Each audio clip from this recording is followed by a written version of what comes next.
Lebih dari 1.000 hari invasi Rusia ke Ukraina, belum ada tanda-tanda yang menunjukkan bahwa perang akan segera berakhir.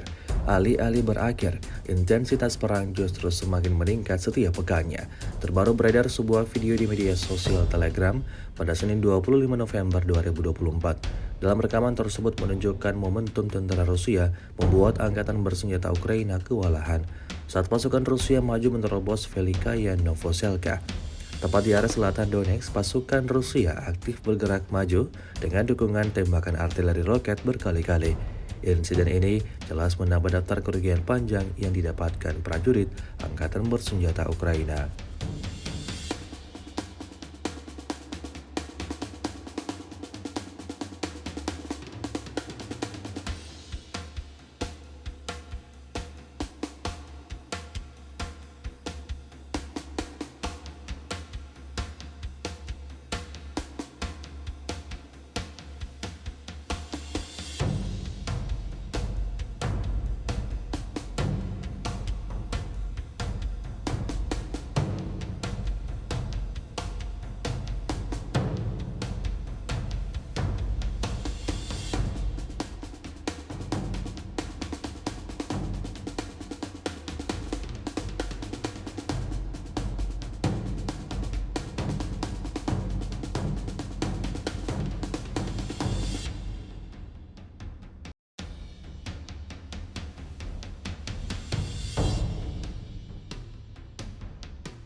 Download Tribun X sekarang, menghadirkan lokal menjadi Indonesia.